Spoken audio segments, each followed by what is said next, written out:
Back to the channel. I go by the name Chosen Spiritual. I just want to come through with a quick video, and this is something that I came across a few days ago, and I want to elaborate on this story. The news broke it down. I'm gonna let you actually listen to it, and then we're gonna take it from a spiritual standpoint, and then we're gonna elaborate on it. So I just need you guys to follow me. Out of a KCRA3 exclusive investigation, we reported first last week the November death of a woman at Mule Creek State Prison during a conjugal visit with her husband was ruled a homicide, and now we're learning another woman was also murdered during a visit with her husband at the same prison a few months before that. Both deadly incidents taking place in the Mule Creek State Prison in Ione, that's in Amador County. KCRA3 investigates Lizzie Mitri spoke exclusively with that woman's family. Curtis, this family saw our investigation last week after the murder of 62-year-old Stephanie Dowles, and they said they felt compelled to come forward with their story.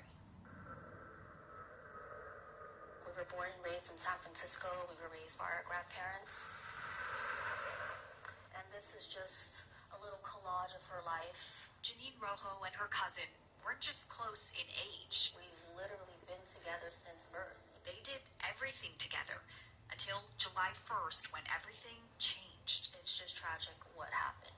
Her cousin, a single mother of one, died. Tanya Vanessa Corpus Thomas, she was 47 years old.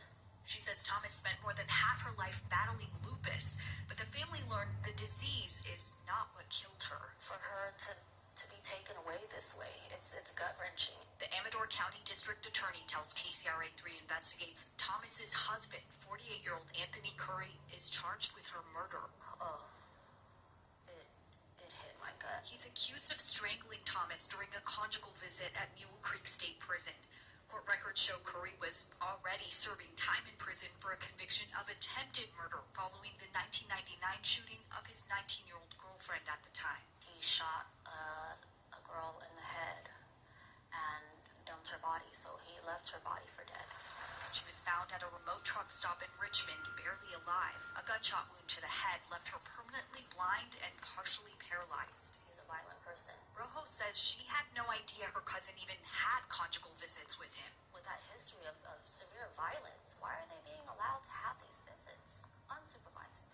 It's something she kept to herself until she saw the story on the November death of 62-year-old Stephanie Dowles. 4 months after a woman died while visiting an inmate at Mule Creek State Prison, we've learned her death is now deemed a homicide. Another woman killed at Mule Creek State Prison during a conjugal visit with her husband, a 4-time convicted murderer. I was sick to my stomach and I was in tears. She could no longer stay silent. I'm not against conjugal visits.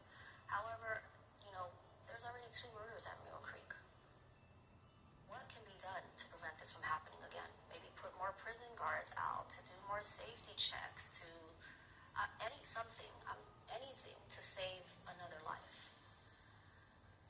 The CDCR website shows inmates can't have conjugal visits if they're on death row, convicted of sex offenses if they're going through the reception process upon arrival to a prison, or if they have disciplinary restrictions. But there is no mention of violent crime convictions.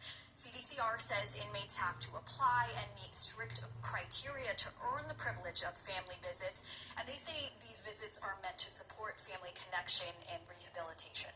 Okay, so a lot of people would say 1 murder is too many, 2 murders, way too many. What security measures are in place to protect people who are there visiting? Right, we had to go through their manual to see what do they do, how do they make sure people are safe. What we could find is inmates have to present themselves for a count at least 4 times in 24 hours, and the prison can order unscheduled inspections, but otherwise the manual really highlights that they try to ensure the inmate's privacy. But we know about a second case because the family came forward. How many other cases are there that we don't know about? Right, and we have asked the Corrections Department, and they responded to our inquiry, answering everything except for that question. So we followed up, and we are hoping to hear back from them soon. All right, Lizzie, thank you. And while the November death was ruled a homicide, Stephanie Dowles' husband has not been charged with murder. The prison says it is still investigating. See, this is what we're dealing with. We have to understand that we have to be led by the Holy Spirit. there's no way that we could still be operating in flesh. Anytime that you're operating in flesh, it equals death. This was a sad situation because these two ladies were led with emotions, right? You have to understand what you're dealing with from a spiritual standpoint. You know, the devil is a roaring lion seeking who he may devour. See, understand that the Most High is going to give you time after time to understand what you're dealing with. We have to come out the flesh, right? So if you look at these two ladies that lost their life, this was a visit, right? Understand that these two men was already convicted murderers. So they come visit, spend time, and they think that they're doing the right thing. We have to be led by the Holy Spirit. We can't move on our own merit because things like this happens, right? So the prison, the penitentiary, right? You have to understand that you're dealing with unclean vessels inside these walls, right? These people are caged up like animals. Sometimes they get released 20, 30 years.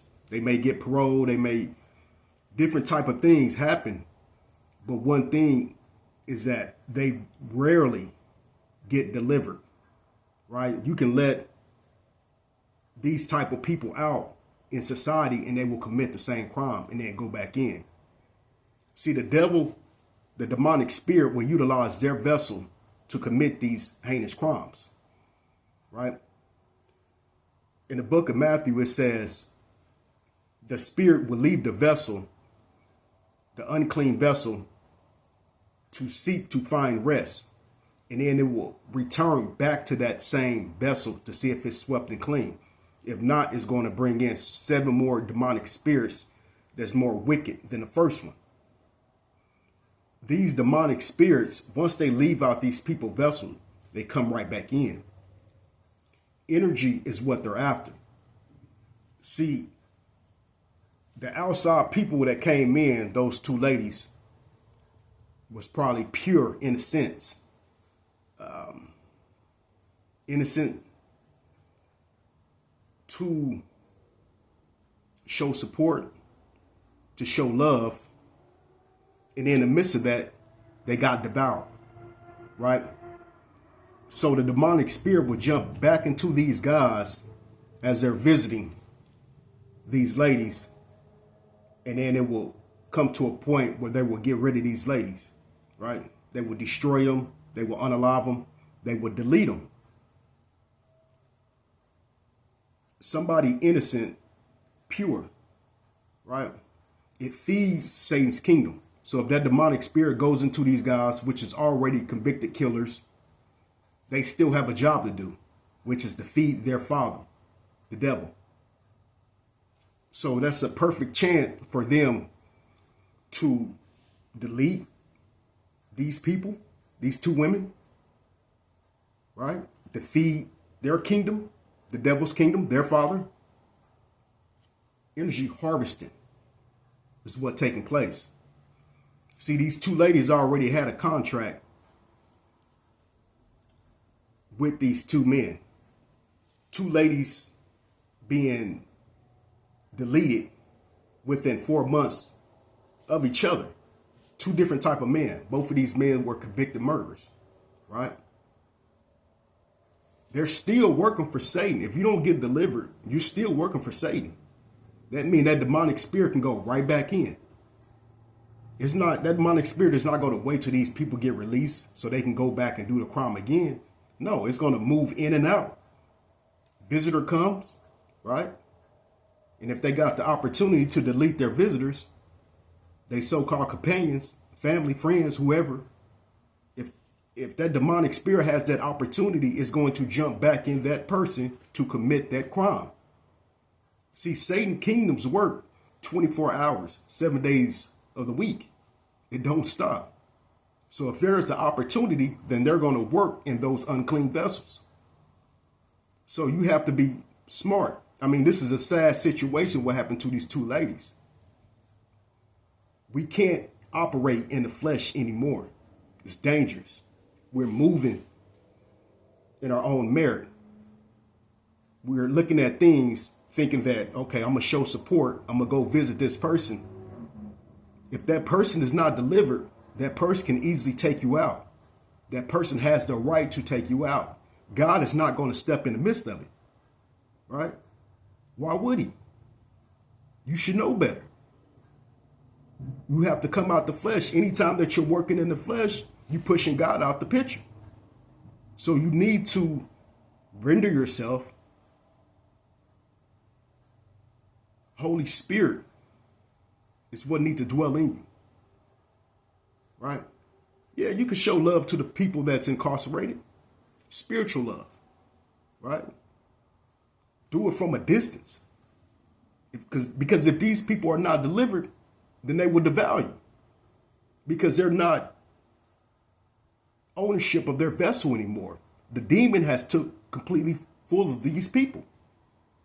Right? So when I seen this case, it was disturbing. 2 ladies that got deleted within 4 months. Both of their men are convicted murderers. Satan is running these prisons. Right?